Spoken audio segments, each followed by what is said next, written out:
This is Taylor Gray, voice of Ezra Bridger on Star Wars Rebels, and you are listening to Coffee with Kenobi with Dan Z. This is the podcast you're looking for.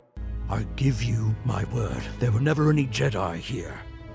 You should tell me the truth. Was there a Jedi here? They were about to surrender. Irrelevant. The Jedi are a threat to be eradicated wherever they are found. Long ago, before the Empire, my family faced a similar situation. But it was the Jedi who came and took me. They trained me as their own. I warned you. Enough of your trickery! There is no trickery. I don't want you to die in here. This is Ashley Eckstein, Ahsoka Tano from Star Wars The Clone Wars and Star Wars Rebels, and you're listening to Coffee with Kenobi with Dan Z. Hello, friends, and welcome to Coffee with Kenobi. I am your host, Dan Zehr, delighted to talk Star Wars with all of you. Ever since May of 2013, when Coffee with Kenobi started, the goal has been to help provide a positive, family-friendly, spoiler-free place to discuss this galaxy far, far away. Imagine walking into your favorite coffee shop and hearing a discussion of Star Wars films, Disney Plus live action, animation, books, comics, collectibles, or Star Wars experiences at the Disney theme parks. I want to share that experience here on this podcast. Weekly interactive live video every Tuesday night, actually Monday nights this summer, my apologies. Also on the website, special events, email newsletter, and more. Find out more and join our Star Wars community at coffeewithkenobi.com. Thank you to the official travel partner of Coffee with Kenobi, MEI and Mouse Fan Travel. Check out coffeewithkenobi.com/mousefantravel for a no cost, no obligation quote, and let them know Coffee with Kenobi and Dan Zehr sent you. On today's show, Tom Gross and Brian DeSutter join me to finish off the completion of the Barriss Offee trilogy from Tales of the Empire. So pull up a chair, grab your favorite coffee mug, and let's have some coffee with Kenobi.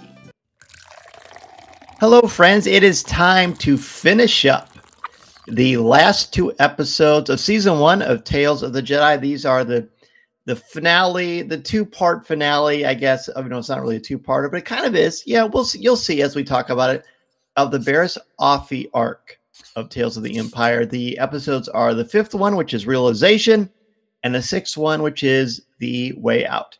So I've got to bring back two of my favorite scruffy-looking nerf herders. First, from Teachers in the Dungeon, Tom Gross. Hello, everybody. It's good to be here. I love talking about Star Wars, of course, especially with Dan and Brian. I mean, geez, can't get any better than that. So looking forward to talking about this. Well, that is a high bar. I don't know if I can deliver, but I know our other guest can. He joined us for part one of the Barriss Offee arc. That is Mr. Brian DeSutter. Brian, welcome back to the show. Thank you for having me again, Dan. And like Tom said, I always enjoy discussing Star Wars with you guys, and no two better people to do it with. So it's once again, it's an honor to be back here with you guys. Well, thank you. This is the way. Let's see how we're doing. So the fifth one is Realization. We'll do what we always do. We'll give one word to describe our sort of reactions, feelings to the episode, and then kind of summarize your overall thoughts on the episode. Brian, let's start with you with Realization. I went with questioning. I feel like in this episode, Barriss is questioning everything kind of that is happening, questioning what she is doing here. You know, she's moved on from confusion. I don't think she's confused anymore, but now I think she's just questioning, you know, is what we are doing the right thing? Should we be here? Are we doing, you know, is the Empire the right way? And so I think she's truly questioning what she is carrying out and whose side is she really on. Interesting. Very, very good start. Tom, what about you? One word and overall reactions. My one word is sadness. I many times during this episode, I kept thinking about Obi-Wan's line where he says something along the lines of 1,000 voices cry out, and just I think of that, you know, and how Lynn or the fourth sister, is she's so lost. Like, she is so lost, but doesn't think she is. However, I do feel grateful in this episode that Barris finds her way, but something still seems a little off to me as we wrap this up. And just one more comment that's not about content of the show. It's more about these like mini episodes, novellas, I suppose. Is there episode-vella? Anyway, they just pack so much into these like 15, 17-minute shows that it's just, there's so much. I have as many notes for this as I do from a full 20 to 30-minute show. So it's wonderful. That's great. That's good. Well, yeah, I think we're going to be in the Mutual Admiration Fan Club for Realization. My word for this one is earned. All the story beats in this are earned. This is dare I say, a master class in storytelling with there are no wasted beats. Everything lines up perfectly. There's just enough dialogue and introspection to push the story forward. And it all is just very tightly constructed. It's really lovely. In fact, I actually, when I watch this, when I thought about maybe when I'm teaching mythology, I'll show this episode to explain what a tight narrative looks like. Really, really cool. Tom, we'll switch order a little bit. Tell me the first thing that kind of jumps out that you want to talk about in this episode.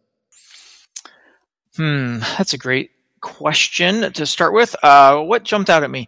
Well, I guess for me, it's when they go to the town. This planet has been decimated. There's nothing left. It reminds me of many other planets that we've seen in this era of Star Wars.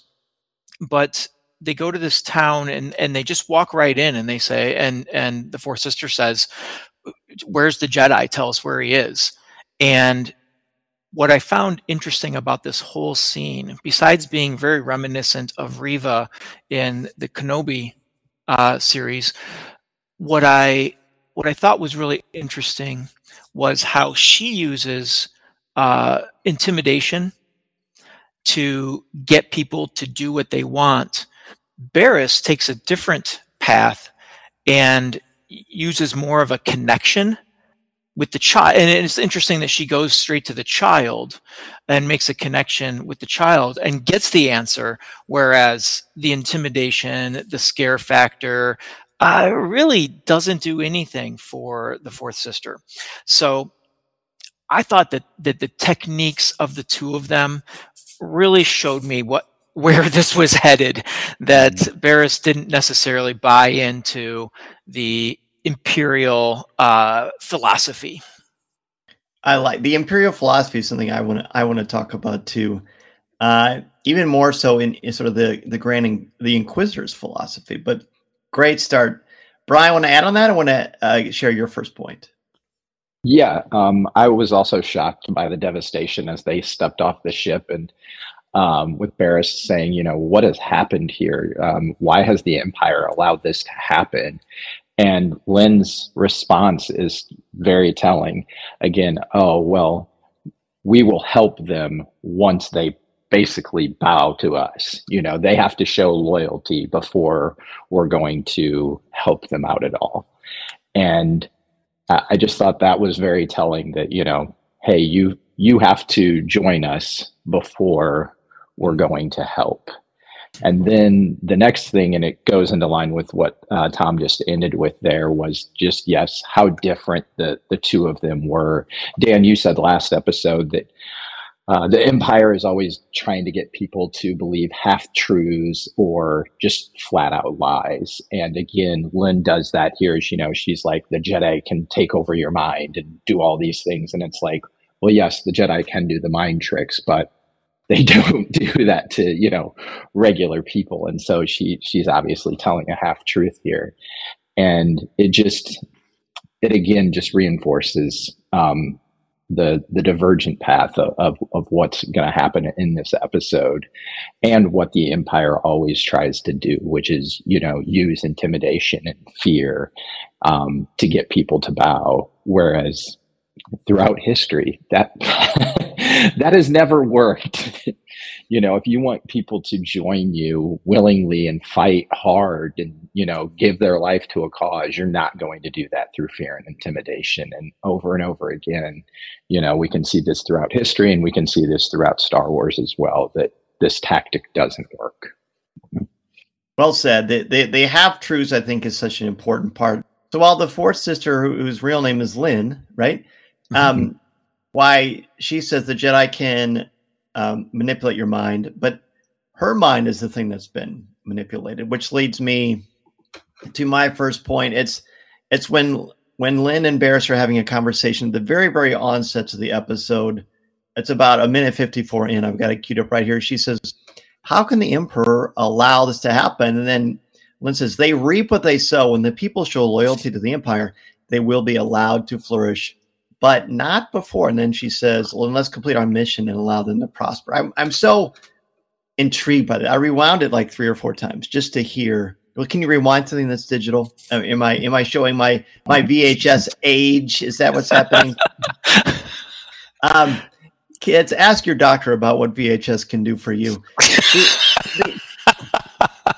This is it's so cool because this isn't freedom, right? Freedom, yes, freedom isn't free, but this is not a choice. We will help you from suffering, which we probably caused, if you do what we say. So you might be thinking to yourself, how can Barriss be good with this? But this is, as I said, this is earned. This is a slow erosion of what she believes, who she's fighting for and who she's fighting against. And I think she wants to help these people, but does she realize the extent of what that help costs? And is it really help at all? Or is it just restoring to them what they have as sentient beings with, as Thomas Jefferson would say, we hold these truths to be self-evident that all men are created equal, with their self, self in, the preamble situation. I'm probably mixing up my political documents, but that's okay. So I just really like the philosophical conversations that they have, and they happen throughout this episode and really a little bit in the next one too. But I just like the philosophy, and then that extends to when Lynn, the fourth sister, confronts all these villagers, and the one villager gives his word that he's not lying, but he is lying. So, this is, but it's not black and white, is it? A lie is when you withhold truth, right? Willfully, by omission or commission, right? That's what a lie is. But this is to save lives. And then the fourth sister shows just how far she has gone. And I'm completely just fascinated by this series. All 6 of these episodes are all about trauma and how we repress trauma and how trauma shows up as anger. And then it becomes almost like an entitlement to do and react to your emotions, which is extraordinarily dangerous, especially in the Star Wars universe when you have a red lightsaber. And I'm going to talk about that a lot more throughout the episode. But I think the trauma and the empowerment it gives people who are so misguided that they become evil is a really interesting human conversation. So I thought the things you just said, Dan, I thought about a lot in regards to, like, how does Barriss go forward with this? Like, how does she go on this mission, and how does she attempt to complete it? Why does she even reveal that the child knows something? And so in thinking about that, I had to go back to the first episode of this arc when they had a choice to walk away instead of becoming inquisitors. But did they really? Did they, it was going to be, you're going to do this or you're going to die. And so there really wasn't a choice. So why does Barriss have the ability to question what the fourth sister is doing? Is because she's not really bought in. She just has kind of going for the ride because, well, she'd rather live than die at this point. So that was, I thought a lot about that is how do you move forward? Going off of how the 2 different inquisitors here, Barriss and Lynn, are going about trying to get the information. And I like, Tom, how you said, she goes over, she uses compassion. What I really liked is that she got down on the same level as the teenager. She kneeled down looked him in the eye, and got on his level. And I thought that was just such a big deal. It shows how different they are. Because again, Lynn's just using fear, intimidation, yelling, threatening, and she gets down and on his level, and then removes her mask to humanize herself, to show, hey, you can trust me. It's going to be okay. And I believe she even says that, you can trust me. I promise I'll take care of this. And which sadly turns out to not be true because of Lynn. But, she was very much going to honor that. If that was all that they had done, she wasn't going to do anything like what Lynn did. So, right. I was actually going to bring up the mask thing. That the helmet, she so judiciously puts it on and off. She puts it on at the beginning when she and Lynn decide this is how they're going to help. This is how they're going to help restore freedom and get rid of the chaos in the galaxy. And then when she talks to the child, I love those very unique sort of subtle codes that give to the audience. Hey, this is the part of her that has, and I don't even say struggles with the dark side. I don't think she's struggling. I don't think she struggles through her entire arc. I think she believes she's doing the right thing. And so that's not a struggle. If you think you're doing the right thing for the right reasons, then you're not struggling. We never see any kind of internal struggle. Maybe we struggle with what she's doing because we want to root for her. But I think she's feels like she's focused on the right things. And that's why at the end, there's no massive angst or turmoil, because she's just like, well, then you've got one Jedi to deal with. It's like in that moment, she realizes, no, I'm a Jedi because these principles and these philosophies, not because of something that somebody gave me to put in my wallet, some sort of identification card that says I'm a Jedi, but because I believe, this is about preserving life. If she initially, to me, turns from the Jedi because she feels like they're fighting for the wrong side. And it's in that moment here at the end when she realizes, no, actually, I'm fighting for the wrong side. I guess I am a Jedi. You got one more Jedi to deal with. And she pushes her off that cliff, which is such a dynamic, cool moment. And then she saves that Jedi's life, who says, I'm so tired. I'm so tired and I'm so lonely. And that's when she starts to realize, hey, my job is to connect people. I love it. I think that's why I think this is such an earned, beautiful thing. And I'm talking quickly because I know we got to get to the other episode, but I really, really love that. Tom, anything you want to say before we give letter grades? The only thing I would say is just on a symbolic level, I noticed how many times Barriss is found to be following behind. She's always falling behind. She's always running to catch up, which I think is symbolic of how she's not on board with where they are. It just sort of is a visual of what we've just talked about. So I thought that was cool. Very cool. Well, Brian, let's go ahead and give your letter grade on this one. Before I do that, I just wanted to add one more thing, because it was something that we talked about in the last episode about how the Inquisitors don't match up to the Jedi one-on-one. And we see that here again, that with the Jedi that they meet, he pretty easily defeats Lynn fairly quickly, and then kicks her in the head, kind of knocks her out for a little bit. And he then gives Barriss a pretty good run for her money. And I think the only reason that Barriss is able to stand toe-to-toe with him is because she herself obviously is a Jedi and not a true Inquisitor. And so I thought that was interesting, especially since we had talked about that from episode 1. And then again, Tom, like how you said, with just how he was saying, I'm so tired. I'm tired of running. I don't want to do this anymore. And how cold and callous Lynn just is like, just like when she kills all the people. I thought the most startling thing from that is when you see the outside of the building and the lightsaber going through the wall. I was like, wow. That was just kind of stunning. And so just, the callousness of it, even when she says, oh, they were going to surrender the villagers and he was going to surrender. And she's just like, I don't care. it doesn't matter to me. The only thing that matters to me is getting rid of the Jedi completely. Which makes you wonder, why does she hate them so much? Everybody's got a reason why they hate them, but what happened to her? Because she is obviously, all Inquisitors were trained in the Jedi arts at some time. Maybe we'll find that story. I don't know. So Brian, what letter grade would you give, and last minute thoughts on it? I'm going to go with an A. I thought it was a very solid episode. We start to see that Barriss has realized, what she thought she was signing up for isn't what she actually wants. And so I like that we're getting to see her starting to turn back towards, or not starting, we see her turn back to the Jedi. And so I really like that. So yeah, I gave it a solid A, 95. All right. Ooh, very good. I like the percentage. Tom, what about you?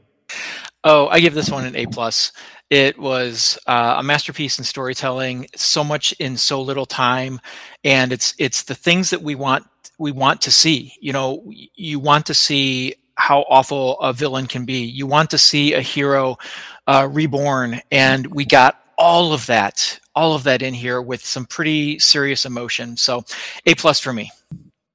And I will follow up with the highest A you could get percentage-wise without going to an A+, which will make more sense later. But yeah, I think it's wonderful. And I said this, my one word was earned, but this could also be identity. Identity could have been another way to talk about it, because it's about fully fleshing out your identity and understanding why you believe what you believe. And I still think this was a journey of Barriss not realizing that she was starting to understand, or trying to understand, what she believed. It's really, again, that's a really high level of difficulty as a storyteller, to evoke that kind of characterization without spelling it out, or making it so that it's sort of a sloppy path. And she gets it through being more solid and fleshed out in the choices she makes, and suddenly realizing, as we realize as an audience, why she gets to that point. I think it's so clever, so clever. So let's go ahead and put a bow on that one for now. A wonderful episode. But now let's talk about the finale. The Way Out. A shadow from Barriss's past catches up with her. Brian, what's your one word for The Way Out? Redemption. I had a feeling you're going to say that. Tell me why. So she's fully redeemed herself, I feel like, here. She, and I think she feels like she needs to. She's now living on a remote planet, or I don't know if I don't think we're on the same planet. No, because so Lynn said she was like, when I finally gave up looking for you, that's where I find you. So yeah, she's now living on this remote planet, being a healer. And that's what I really loved is that, she's really tried to embrace that, hey, I did some bad things here in the name of the Empire. And so now I'm going to go the other way, and just however I can help people, that's what I'm doing. And so I like that they're, bringing people to her to get help, because that's what, she feels her calling is to do now. Wonderful. This is going to be a fun episode to talk about. Tom, what's your one word? My one word is peace, because we see Barriss in a moment of peace, or has found peace through that redemption that you talked about, Brian. And then we also get some peace at the end with Lynn. And so, which I did not necessarily see in that direction. So, there's always a price to peace, and some just can't accept it until it is too late. So, Wow. Well said. My word is Christian.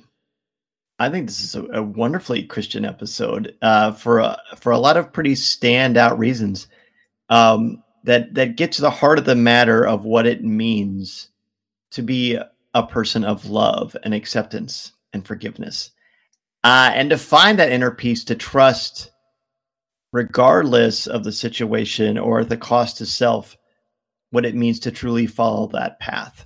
And it's just, I'm thrilled to talk about it. Tom, why don't you kick it off for us with some standout moments? So I guess I'll start right at the very beginning, where the family is on a journey, on a trek, for some type of purpose, and it to me, this whole opening sequence felt very, how can I say, Tibetan. It's this journey that they're going, and then when they say we seek the healer, which Brian, you brought up in your intro, that I mean, what an image of what this person has become. And then when you see that it's Barris, there's just so much peace to that. Like, oh, thank goodness. Like, this is where she's found herself. And like combat and hate and even struggle, the political conflict in her head. You know, she was a Jedi, but she felt the order was lost, and then she is forced to go into the Imperial service and all this. And so I felt like she has gone on that journey that we didn't necessarily see happen. But then when this family gets there, she is the healer. And then so the next step of that would be how we are led to believe that this child has been sick or something like that. I mean, they're seeking a healer, and she says, there's nothing wrong with this child. And they're like, well, that's what we thought too. And then they describe that the Empire has sought out their child. And then she tells this beautiful story of herself and shares it in a way in which I never thought she would talk about the Jedi ever again, but she's found this peace. And so that whole sequence with the family, I just thought was beautiful. It was beautiful. And I like this notion that there's nothing wrong with you. You're just special. And I'm constantly, I'm going to make a bit of a sports analogy, so hopefully I don't lose some of you good folks listening.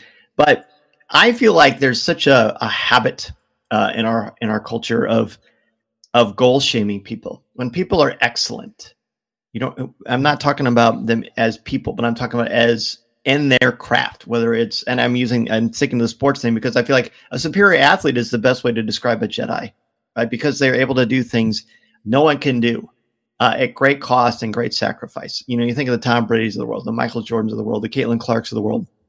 These are people who are excellent and don't apologize for being excellent, but yet sometimes the world wants them to and wants to just downplay their gifts or their motivations or want them to not be successful.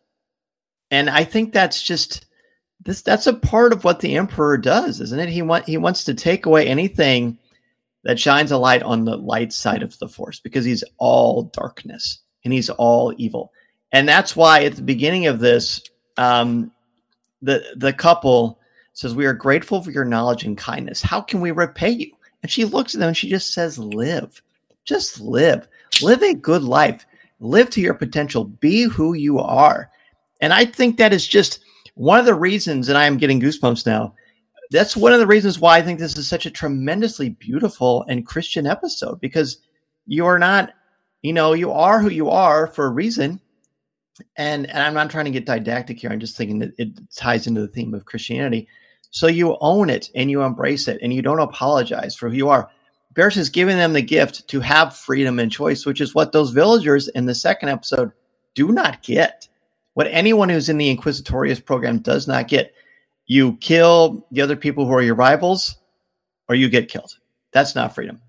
There's no choice. There's no love is about total choice. And she gives them the choice to live. And it's not like she's saying, you got to go embrace your Jedi gifts. Hey, you got to go whatever. Because she says to the people in her little hut, this is, now it's a curse. You're being excellent is a curse. And what a fascinating metaphor that is. I could go on and on. Well, yeah, I love that she said that, because that was such a powerful moment to me as well, that just the live a life and live it well. Mm-hmm. Like you said, the very Christian, I come to give you life and give it to you to the full is, yep. Straight from the book of John. So, and then to switch so quickly in the episode, because like right after that, they walk away, and then that's when Lynn walks right back up. Yeah. And is like, oh, and like I said, she said before, like, when I stopped looking for you, oh, now I find you. And immediately is like, well, I'm going to go follow these people and kill them, or take the child at least, and probably kill the parents. And Lynn's like, or Barris is like, no, that's not going to happen. And I love that in the fight with her, she never draws her saber, because again, it's like she's a pacifism. Jedi. It's only for defense, which is what she's a Jedi does. Yeah, she's a Jedi, and and Lynn is an Inquisitor. Again, not even a close fight, and so easily defeats her, and doesn't even. She uses words again to defeat her, without throwing a punch. She doesn't choke her. Doesn't use any offensive part of the Force, and really just is like, hey, I'm giving you a chance to walk away here. Take it. Don't follow these people. Don't go into the cave, because if you do, it's not going to turn out well for you. And don't you love? Oh, sorry. Go ahead. Oh, I was just going to say, and of course, Lynn doesn't listen to her. So, well, don't you love when she said, when Lynn is trying to rationalize, she says, "This is what you become, hunting down innocent children. I don't expect you to understand it." And Barris looks at her and she says, "I do not," and not in a condescending way, just a very matter of fact. I do not understand this because I don't think like this. I don't know how many times in my life people said, "I don't understand why so and so is doing this," and sometimes my response is, it's good you don't understand because you don't think like that. And that's what's happening here. Tom, I sense you were about to say something. Yeah, well, I was just going to keep building on that conversation, because then she says, she says, stand aside. And so she does. But she says to her, do not go into that cave. Oh, caves. I'm so glad. I always love it when we talk about caves and you're with me, Dan, because you're going to explain it. I know you are. But but she says, do not go into that cave. You do not know the way. If you go in, you will not come out. And there's some great wordplay here, because then Lynn says, fear is my ally, not yours. And Barris says, you choose your allies poorly. And that's not the last time we're going to talk about fear in this episode. And so I think that is she's become so wise. One thing that I wanted to mention in regards to Barris, and Brian, you mentioned how she doesn't draw her blade, and she uses defensive quote fighting, and it's very reminiscent. We've seen this in another Jedi of Ezra Bridger. He does almost the exact type moves, and here's what it makes me think about is does a Jedi eventually, or can a Jedi eventually get to the point of so much connection to the Force and peace within themselves that they don't need the lightsaber anymore? Because Ezra just turns it down. He doesn't want his lightsaber anymore. And so I don't know, there's just so many things that I was making connections with when that happened that I just really liked it. Yeah, I never thought about that in connection with the Ahsoka series, but that's a really good point. Hard not to think about while he uses a lightsaber, because that's part of what he needs to do to facilitate the illusion, is the Force projection of Luke against Kylo Ren at the end of The Last Jedi. It's all defensive stuff. He doesn't do it in any offensive moves. So where are we at on whose turn is it to bring something up? I've got one more dilly of a pickle to bring up. Brian, you're pointing, but I don't know who you're pointing to. You. Oh, to me. Okay. All right. Well, I'm gonna at the end of this, as you mentioned, I forget which one of you mentioned. I think it must have been Tom. That she steps aside and lets Lynn go into this series of caves, and how beautiful! And this is like metaphor 101. So enjoy it, because everything in this cave is dark. When Lynn comes into the cave, she only brings the red energy, which, remember, Kyber crystal doesn't ever naturally turn red. It's only red because a Sith has crushed it, or a dark side user has killed the life force in it and caused it to bleed, which is why it's red. So everything that she's looking at is so reflective of her, and she sees this version of herself as she actually is physically, as an Inquisitor, as someone evil, as someone who's killing children in the name of protecting the galaxy. But it's not protecting anyone except for one man's evil, sinister, death-ridden vision, and that's the Emperor. So Barris says a lot of wonderful things. She tells her that she is lost and that she warned her. Lynn thinks that it's complete trickery. She lashes out, but Barris is like, no, I don't want you to die in here. Lay down your weapon and I'll show you the way out. Lay down your weapon and I'll show you the way out. It's literal, but it's also quite figurative. It's such a wonderful, we're throwing around the word masterclass, but it is a masterclass in how you explain your motives. It's all about fear for Lynn, though. She thinks, if I fail, I'm going to be killed. And then the great line, it seems fear is not your ally, but your master. That is just so marvelous. So marvelous. And at the end of it, she's Lynn in a notion of lashing out blindly, because that's what fear and anger and being evil does. You lash out, you hurt people, whether you mean to or not. It does matter, but it also doesn't matter. The first thing Lynn says, and why I picked the word Christian, I forgive you. As soon as she's potentially given a lethal blow, which we don't know what happens, and I'm glad that we don't, because I don't mind having things hang out. It's okay to use your brain to kind of think about it and enjoy it. But that is just, there's so much marvel here. The cave is just a place of confusion. It's easy to find the way out once you know where you're going. And once she has figured out, I don't want this life, she says, you know the way out. You're just, I don't remember the exact terminology of, how to escape. You know how to get out of this life. It means living on the run, but it means living free. It means finding your path. And there's no more red. There's no more evil. There's no more death, because she literally leaves her lightsaber in the back. And throughout this whole episode, it's all nature. It's Edgar Allan Poe 101. Nature is showing you how the characters feel. It's really dark. It's snowy. It's hard to see the path. And then all of a sudden it's clear and beautiful because you choose light. You choose light, not darkness. Again, so Christian. I had that thought too, that, once they walk out of the cave, that they've returned to the light. The scenery, everything around them is bright once again. It's a resurrection. If it's yes. into the Christian metaphor, this is a resurrection. You come out of the cave and you're alive. And you're alive. And I love too that, she was like, I forgive you. And she was like, I don't want your forgiveness. But Lynn's like, it doesn't matter, and that's the true meaning of forgive. It doesn't matter if you want the forgiveness or not. Forgiveness is something that's given by one person. Mm-hmm. And it, whether the other person accepts it or not, it doesn't. Yeah, it matters, but the forgiveness is still there, even if the other person doesn't want to accept it. Isn't it? This is so beautiful. This is I would say this is one of the most beautiful stories that Star Wars has ever told us. Yeah, I would agree 100%. The quote that I really liked from this moment is Lynn says, there is no way out of here, with a question mark, and Barris says, that is what the Empire wants you to believe. That's right. Which is, oh man, so many quotes in this moment. And Dan, you shared many of them. Brian, you too.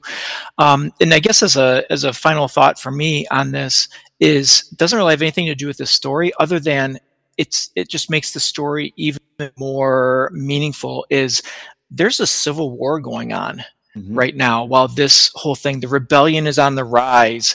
There's fighting all over the galaxy. And here Barris' story ends with complete peace. And we get to sort of enjoy that while a war is going on elsewhere. So just how all this stuff ties together is just so amazing. It is. Go ahead, Brian. Oh, that was my last thought too that I wrote down is that people who use force always want you to think there are no choices. They want to blind you to the truth. They want you, or that you have no other options. We always have options. We talked about that Barris didn't really have an option in the first episode. I'm like, she really did, but she knew the option was to die. And so, that's always an option, but, are you willing to make that sacrifice? But, the Sith, the, evil people in the world, those who use force, who manipulate, who, try to use evil to get the upper hand on good, always wants you to think, well, this is the only option. This is the only way out. And it's not. There's, the light always offers another option. Right, and it's like for centuries the metaphor has been light. When you put up the light, you create shadows, and in the darkness can't hide from what it is doing. And this is such a good example from two characters of our choices, yes, but what are we? Is fear your ally or is fear your master? Right, and that's the dichotomy there that is just so wonderful. I think we can end this one. And I'm going to guess we may have unified grades, but let's find out. Brian, grade and explain your rubric, my friend. I'm going to go A+, 99. There's always, a little room for improvement there. I don't want to give a perfect score, but I mean, it's pretty close to perfection. So fabulous. Tom? Oh, I give it perfection, A+ with extra credit, because I just wasn't, there's so much in this story that I had no idea I wanted or needed to know. And I walk away from it with a richer understanding of the galaxy, of the Force, and just of these amazing characters we've been blessed to have. So A+ extra credit. Can I say one last thing? I forgot to mention, one of the things I did love about the episode is that there wasn't a ton of dialogue in it. They did such a great job of showing, emotion and showing what was going on, especially when the family and the guides were running away from Lynn in the cave. Like, there's no dialogue there. It's just shooting, moving, shooting. I mean, like, showing what's happening, not actual laser camera blasts. work. Mm-hmm. Yes, thank you. And so I just, for somebody who normally I really like dialogue heavy things, like I really enjoyed the fact that they made this episode a little bit dialogue light and were able to convey a lot with very few words. Well said. Well said. My letter grade is 100.00%. It's a 100%. Is an absolute A+. The A+ of A+ is a completely beautiful, redemptive, powerful story that has a message that transcends Star Wars and science fiction, but really is about the human condition and living to your fullest. And I love it. I loved it when I first saw it. Every time I watch it, I'm reinvigorated by it, as I am the conversation with the two of you. Listening to Coffee with Kenobi, you are, with Dan Z, the podcast you're looking for. This is.